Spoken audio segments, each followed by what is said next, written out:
E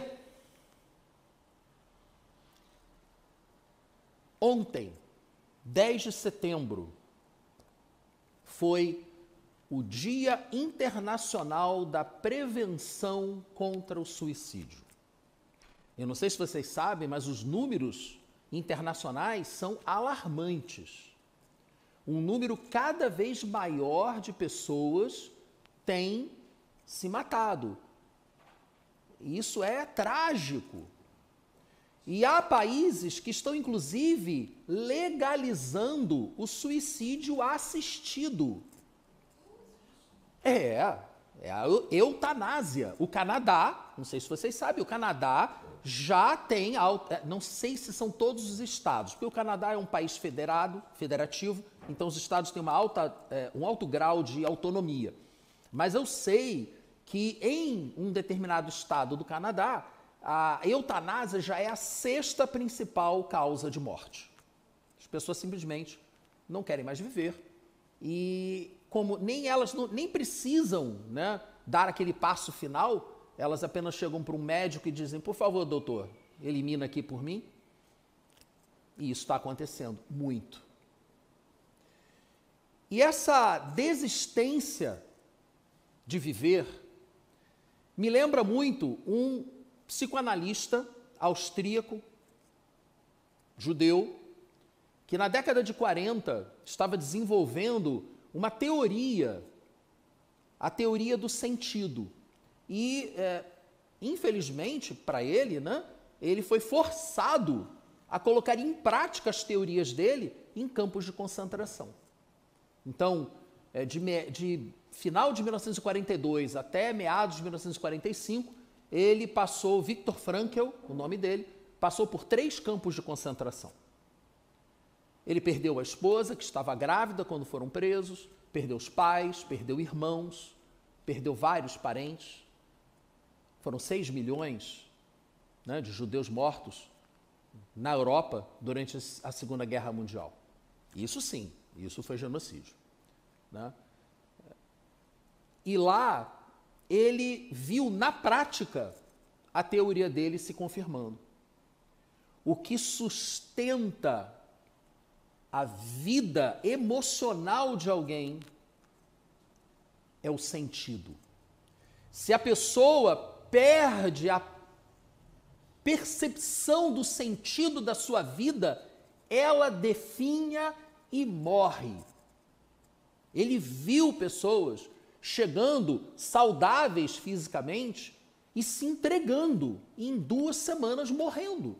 O livro dele, Em Busca de Sentido, é um livro pesado, mas é um livro muito importante, em que ele relata as experiências dele no campo de concentração e como ele criou essa terapia chamada logoterapia. Não confundir com logosofia, não tem nada a ver uma coisa com a outra. A vida sem sentido é muito difícil de ser vivida, muito difícil. E justamente, inspirado pelo Senhor, começamos essa série para, como igreja, buscarmos o sentido da nossa vida, juntos, como igreja, cada um individualmente para a sua própria vida, mas juntos, como igreja, buscarmos o sentido para a vida, segundo aquilo que cremos foi apresentado por Deus. Então eu não vou aqui ficar apresentando para vocês as ideias do Viktor Frankl, não, eu vou apresentar para vocês as ideias da Bíblia, as ideias de Jesus, porque Jesus já vinha tratando sobre essas questões muito tempo antes, né? Um outro judeu, chamado Jesus Cristo, vinha tratando dessas questões muito tempo antes. Nós vimos, na semana passada, o início dessa questão, porque é uma questão longa, não é uma questão possível de ser apresentada com a profundidade, com o cuidado que ela exige em apenas um domingo, em apenas 30 minutos. Não é viável.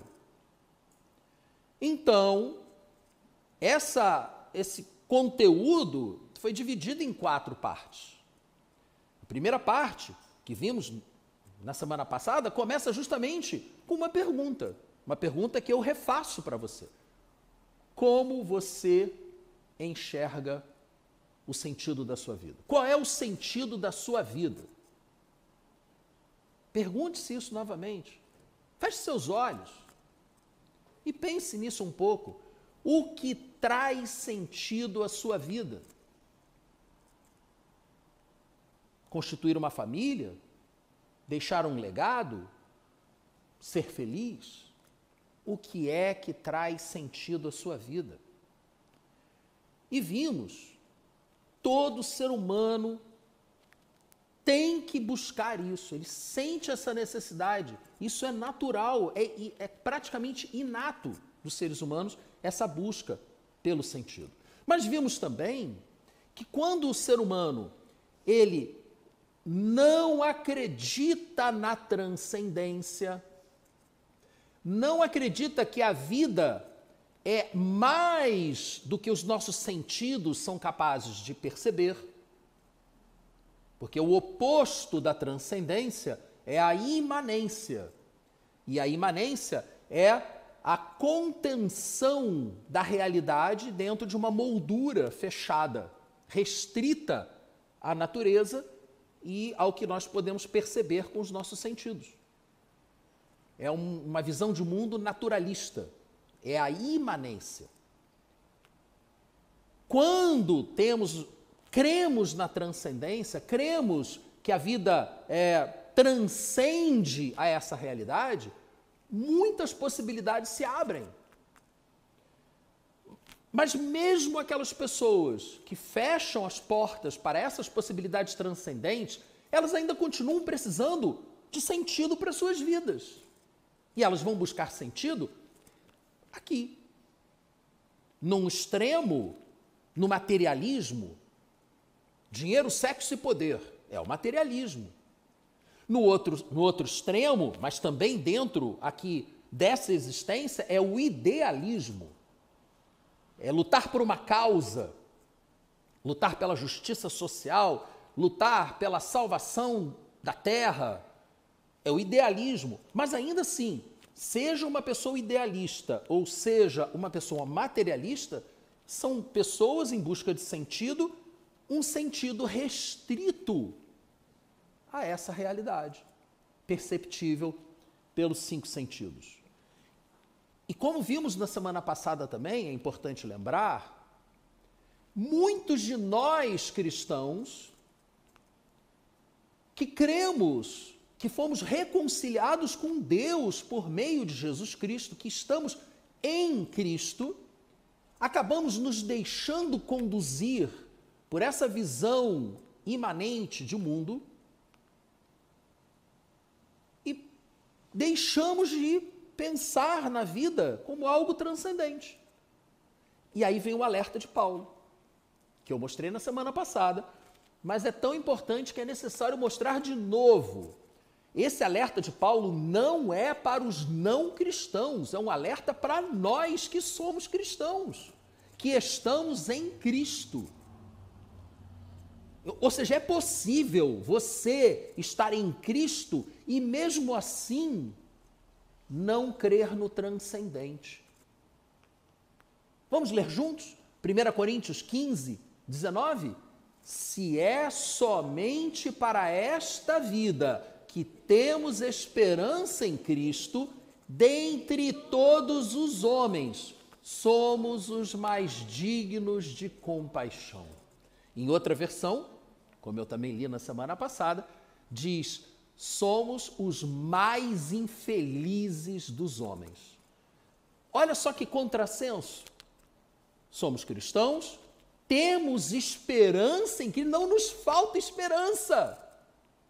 Vejam o texto, a profundidade do texto. Não nos falta esperança em Cristo, mas essa esperança está mal direcionada. Está direcionada para esta vida. E quem está em Cristo, mas a sua esperança em Cristo está direcionada para esta vida, será infeliz. Digno de compaixão. Prioridades. Como vimos na semana passada. Prioridades. precisamos buscar o reino de Deus em primeiro lugar. E todas essas considerações da vida, o que comer, o que beber, o que vestir, onde morar, todas essas questões que são lícitas, são corretas, até no quem votar, todas essas questões nos serão acrescentadas. É uma questão de prioridade. Não priorize o aqui e o agora, não priorize essa moldura onde estamos. Não se autolimite. Abra espaço para o Espírito Santo agir na sua vida. E as coisas mudarão. E você será conduzido ao sentido da sua vida. Então, na semana passada, justamente concluímos com essa colocação de Jesus, de que ao buscarmos o reino de Deus em primeiro lugar, todas essas necessidades, essas ansiedades se cumpririam. Por que andeis ansiosos por essas coisas? Não, Jesus disse lá em Lucas 12, né? Não busquem ansiosamente o que vocês vão de comer, beber, não se preocupem com isso. O mundo dos pagãos, o mundo imanente, o mundo que não acredita no transcendente é que faz essas coisas, corre atrás delas. Não corra atrás delas. O Pai de vocês sabe que vocês precisam delas. Busquem o reino de Deus em primeiro lugar. Mas o que na prática significa? Você sabe dizer o que na prática significa buscar o reino de Deus em primeiro lugar? Parece óbvio, né? Mas não é tão óbvio assim, não. Aliás, um filósofo popular brasileiro, Nelson Rodrigues, muita gente não gosta dele, eu acho ele ótimo, fantástico. A gente tem que saber filtrar as coisas, né? Mas o Nelson Rodrigues tem uma frase que eu acho sensacional. No Brasil, só os gênios enxergam o óbvio. E o óbvio tem que estar berrando na sua face. É o óbvio ululante. Então, certas coisas parecem óbvias, mas não são. Então, parece óbvio que o que é buscar o reino de Deus. Mas, se fosse tão óbvio assim, Jesus não precisaria ficar apresentando de várias formas diferentes o significado da vida por meio da busca do reino de Deus. E é exatamente por aí que nós vamos. Abra, portanto, a sua Bíblia no Evangelho de João e vamos deixar Jesus falar. Vamos ver o exemplo de Jesus para o que significa buscar o reino de Deus em primeiro lugar. Não lerei a passagem toda, lerei o início e o final da passagem, né, até para não ficarmos muito tempo aqui, mas eu creio que será o suficiente. Então, versículo 1. Um pouco antes da festa da Páscoa, sabendo Jesus que havia chegado o tempo em que deixaria este mundo e iria para o Pai, tendo amado os seus que estavam no mundo, amou-os até o fim.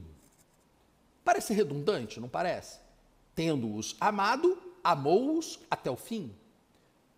Poxa, ele amou tanto, né? Mas isso também tem a ver com o que vimos na semana passada. Jesus disse que a coisa mais importante de todas, os 2 mandamentos que resumem toda a lei, gente, toda a lei são 5 livros. Gênesis, Êxodo, Levítico, Números e Deuteronômio, 5 livros. E mais os profetas, praticamente todo o Antigo Testamento. Jesus disse que quase todo o Antigo Testamento é resumido por aquela afirmação, né, que está lá em Mateus 22, de 37 a 40. Não vou ler tudo. Amar a Deus sobre todas as coisas, com todo o seu coração, com toda a sua alma, com todo o seu entendimento, e amar a Deus, né, e amar ao próximo como a si mesmo. E Jesus, porque amou, fez o que veremos. Deu o exemplo para nós seguirmos. E é por isso que eu repito exaustivamente, amar não é simplesmente sentir, amar é agir. Mas agir como? Versículo 2. Estava sendo servido o jantar e o diabo já havia induzido Judas Iscariotes a trair Jesus. Jesus sabia que o Pai havia colocado todas as coisas debaixo do seu poder. Jesus já sabia, todas as coisas estavam sob o poder dele. Sabia que ele viera de Deus e estava voltando para Deus. Ele já tinha pleno conhecimento dessas coisas. Portanto, assim, levantou-se da mesa, tirou sua capa, colocou uma toalha em volta da sua cintura e depois disso derramou água numa bacia e começou a lavar os pés dos seus discípulos, enxugando-os com a toalha que estava em sua cintura. Gente, até uma atitude dessa pode perder o seu sentido e ser transformado num ritual vazio. A ceia do Senhor pode ser transformada num ritual vazio. Você orar pelo seu irmão pode ser transformado num ritual vazio. Nós precisamos resgatar o significado de lavar os pés dos seus discípulos. Aquelas pessoas andavam com sandálias, quando não andavam descalças, porque os servos, os escravos, não podiam andar calçados. Era uma norma social. O filho pródigo chega descalço em casa e o pai manda colocar sandálias nos seus pés. Ele já não era mais um escravo. Todo um simbolismo que, se a gente não for estudar as relações sociais daquela época, a gente não entende. Os pés daquelas pessoas eram muito sujos, muito. Aqui na frente fresaram a rua, arrancaram a camada de asfalto velha para colocar uma camada de asfalto nova.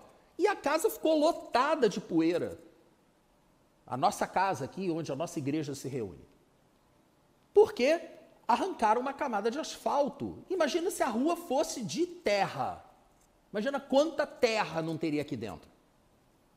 Agora pensa mais, eu comentei isso de manhã. Qual era a força de tração daquele tempo?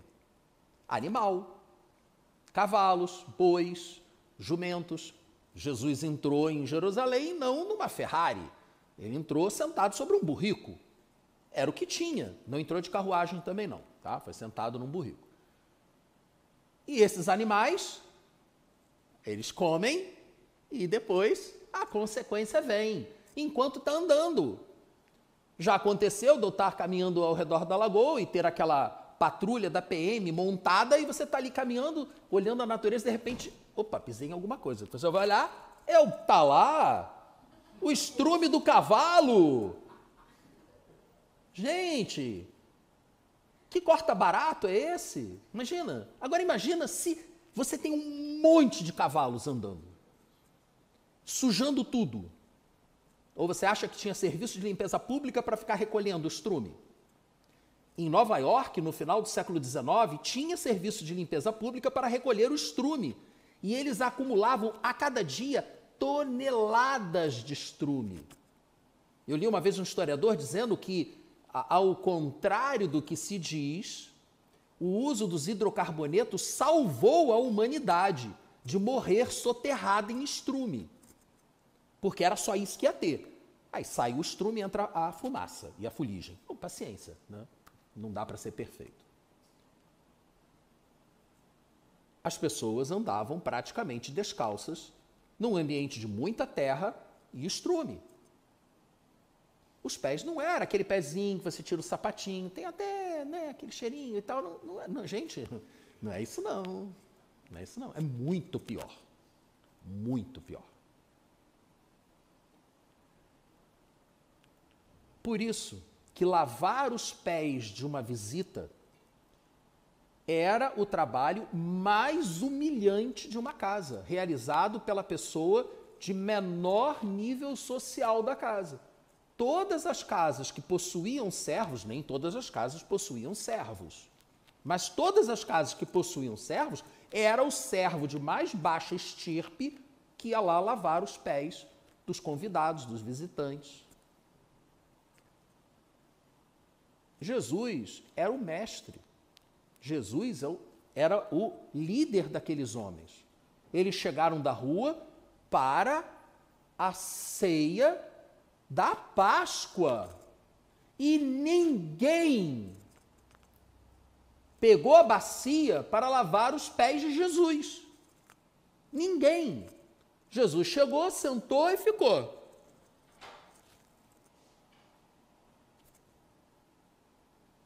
Bom, já que ninguém vai fazer, faço eu.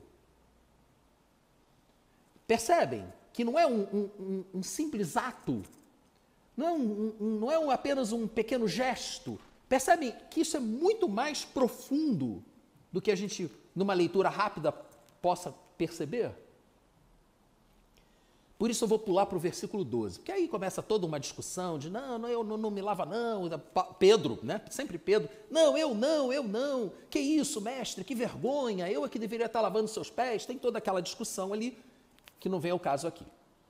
Então, pulando para o versículo 12, quando terminou de lavar-lhes os pés, Jesus tornou a vestir sua capa e voltou ao seu lugar.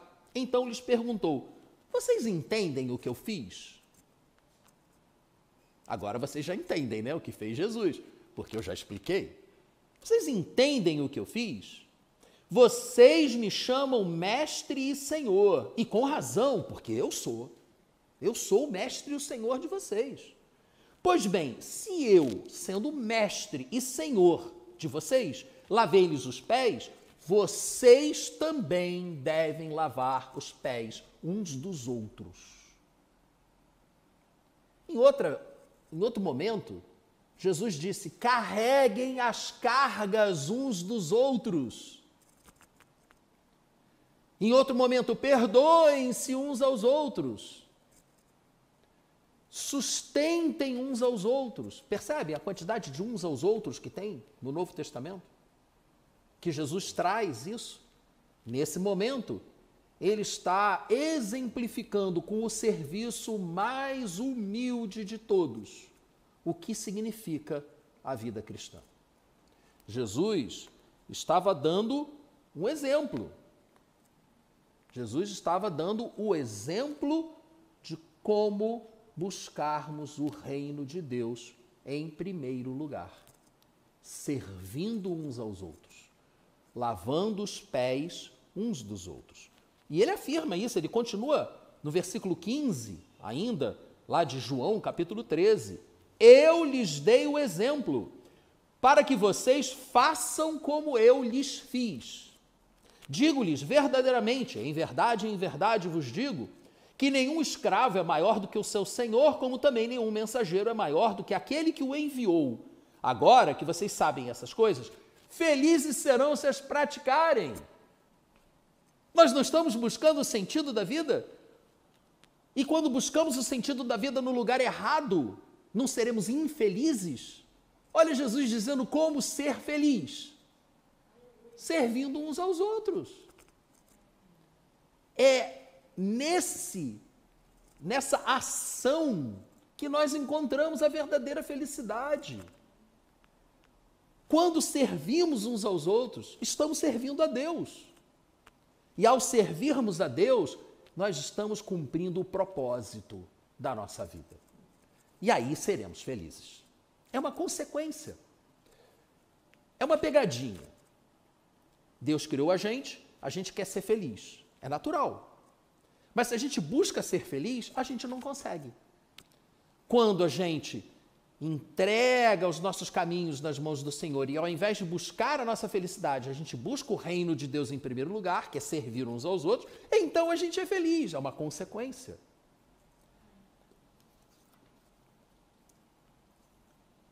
Esse exemplo de Jesus foi extremamente didático e é a aplicação prática do amor. Por que ele fez isso? Nós não lemos aqui? Porque ele os amou. Ele os amou de tal maneira que ele foi lá e deu o exemplo. É assim que vocês vão ser felizes, se vocês servirem uns aos outros. Ele também disse isso lá em Marcos 10. Essa passagem de Marcos 10, dois dos discípulos de Jesus, dois irmãos, João e Tiago, estavam discutindo entre eles e depois foram buscar Jesus. Um outro evangelho diz que foi a mãe deles que foi buscar Jesus para pedir que Jesus colocasse os dois irmãos como número 1 e número 2, braço direito e braço esquerdo de Jesus. Não vou entrar no mérito dessa busca pelo poder, né? Que é tão comum na nossa sociedade. Justamente, se você não busca o sentido da sua vida na transcendência, você busca na imanência, o materialismo vai levar você à busca por dinheiro, sexo e poder. Não é estranho quando a gente vê nonagenários? Se você der um susto no cara, o cara morre. E o cara ainda lutando pelo poder de uma forma assim incompreensível, como vemos, né? Essas pessoas que estão por aí. Porque é a busca pelo poder que faz sentido na vida do cara. Mas são infelizes. Você vê pela atitude deles, são infelizes, são pessoas infelizes. Porque estão buscando a satisfação da vida no lugar errado. Esses dois discípulos de Jesus estavam buscando a satisfação da sua vida, o sentido da sua vida no lugar errado. E aí Jesus disse para eles, olha só, quem quer ser o primeiro, realmente, nesse mundo é assim mesmo. Nesse mundo, quem está por cima manda nos outros. Mas não é assim no reino de Deus. No reino de Deus não é assim, não. No reino de Deus, se você quer ser importante, sirva. E aí ele conclui, Marcos 10, versículo 45, ele conclui essa lição para os seus discípulos, se aproveitando da situação que um dos seus dois principais discípulos, né, os irmãos João e Tiago, lhe deram. Nem mesmo o Filho do Homem veio para ser servido, mas para servir e dar a sua vida em resgate de muitos. Pouco tempo depois, estava ele lá servindo e dando o exemplo do serviço. Esse é o verdadeiro líder, o líder que ensina pelo exemplo. O problema é que nós temos a tendência de achar que Jesus não apenas deu o exemplo, ele já fez todo o serviço e nós não temos mais nada a fazer. Basta crer e está tudo resolvido. E isso é verdade no que diz respeito à salvação. Nós cremos que a salvação é pela graça de Deus mediante a nossa fé. E isso é um dom de Deus, disse Paulo aos Efésios no capítulo 2. Isso é um dom de Deus para que ninguém se glorie nisso que não vem de nós, vem de Deus. Não é pelas nossas obras que somos salvos. Aí a gente decora isso e diz assim, eu não tenho que fazer nada. Jesus já fez tudo, agora é só ser feliz. Percebe que queimou-se uma etapa aqui? Realmente, você não tem que fazer nada para ser salvo, só crer. E até a fé lhe é dada como dom de Deus. Então é só, eu creio, pronto, ok, salvação. Mas é só o começo, gente, esse é o começo da vida cristã, isso não é a vida cristã. O começo é esse, é nascer de novo, e aí você nascendo de novo, como disse Jesus para Nicodemos, para entrar no reino de Deus, é necessário nascer de novo. Aí a gente nasce de novo, pela água e pelo Espírito, João 3, entra no reino de Deus, só que aí tem que viver, né? Aí tem que viver no reino de Deus. E isso se chama santificação. E na santificação é serviço, amigo. Santificação não é passeio. A gente não está na vida a passeio. A gente não veio a passeio. A gente veio para cumprir uma missão. E essa missão vai exigir que a gente se entregue. Jesus mesmo disse lá em Mateus 16, 25 a 26, quem quiser salvar sua vida, irá perdê-la. Mas quem entregar sua vida, perder sua vida por minha causa, aí sim vai encontrá-la. Então, enquanto você está buscando a sua vida, não a minha vida, os meus sonhos, você está buscando para você, você não está priorizando o reino de Deus, você está priorizando os seus interesses. Aí você vai perder a sua vida. Você não vai encontrar o propósito da sua vida. E você não será feliz. Mas se você entrega a sua vida a serviço de Deus, no reino de Deus, você perde a vida no conceito humano. Mas daí é que você acha. Aí você acha a sua vida e a sua vida passa a fazer sentido. E Jesus então conclui esse argumento dele dizendo: de que adianta o homem ganhar o mundo inteiro e perder sua alma? O que pode o homem dar em troca da sua alma?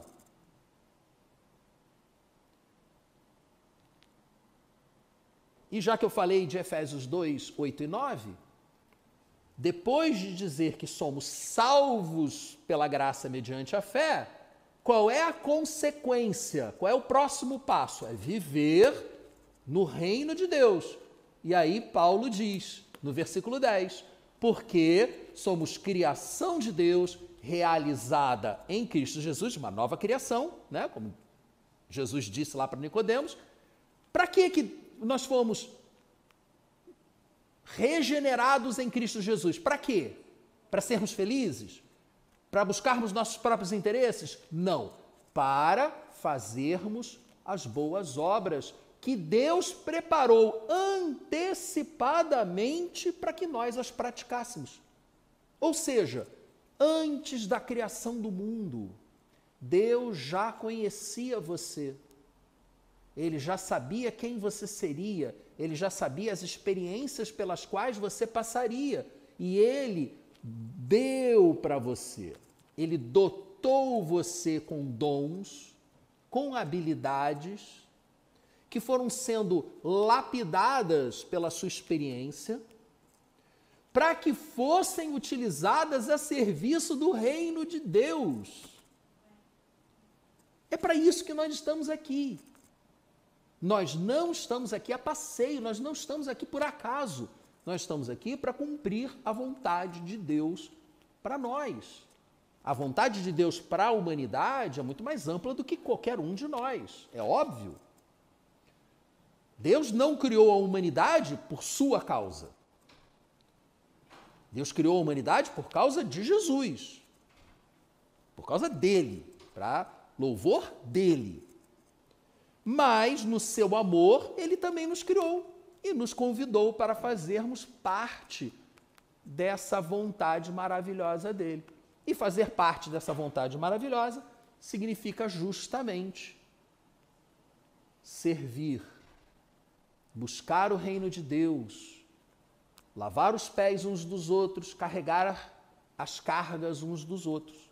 E assim encontraremos o sentido da nossa vida. Qual tem sido a sua participação no reino de Deus? Como você tem contribuído?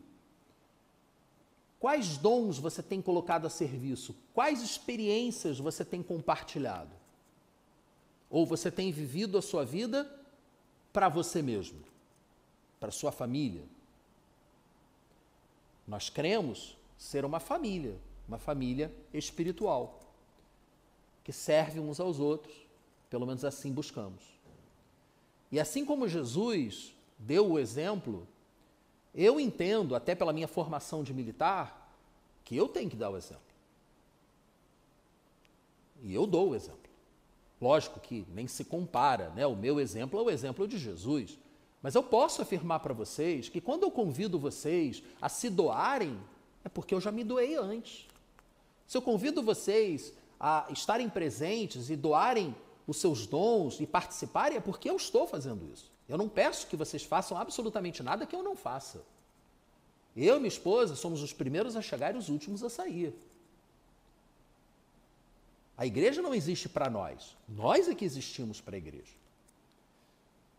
Mas às vezes a gente sente que, da mesma forma que o lava-pés se transformou numa cerimônia vazia, às vezes a gente pensa, a gente olha, fica com a sensação de que as pessoas já nem percebem mais que a gente está aqui. Já se acostumam. Gente, cada um tem que buscar qual é o seu papel, qual é a sua função, qual é o seu propósito no reino de Deus. Porque, como está ali em Marcos 10, 45, o versículo chefe dessa série. Se nem mesmo o Filho do Homem veio para ser servido, mas para servir e dar a sua vida em resgate de muitos, quanto mais a gente. Quanto mais a gente. E Deus é testemunha de que eu reconheço as minhas limitações. Eu sei que eu não sou capaz de fazer tudo o que eu faço. Eu sei que eu não sou capaz. E quem me conhece há muito tempo sabe também que eu não sou capaz, que eu não tenho todas os dons, as habilidades que seriam requeridas de alguém na função em que eu estou. Mas é pela misericórdia de Deus que eu sigo em frente e sirvo. E a minha função é convidar você para vir e servir comigo. E apresentar para Deus aquilo que Ele já te deu. Porque Deus não colhe onde não plantou. Ele só chama aquilo que Ele já deu antes. Qual tem sido a sua participação no reino de Deus? Quais obras você tem realizado? Dessas obras que o Senhor preparou desde antes da fundação do mundo para você realizar. Semana que vem, nós veremos como colocar na prática, ou em prática, o serviço uns aos outros. São 4 partes. Estaremos indo para a 3ª. Então não tem como concluir isso agora. Mas semana que vem a gente vai dar mais um passo para chegarmos lá. Concluindo, portanto, esse momento da apresentação, para encontrar o sentido da vida é necessário priorizar o reino de Deus. E isso significa, na prática, seguir o exemplo de Jesus, que é servir a Deus e ao próximo, que é dedicar sua vida a realizar as obras que Deus preparou antecipadamente para você realizar. É por aí. Depois tem mais.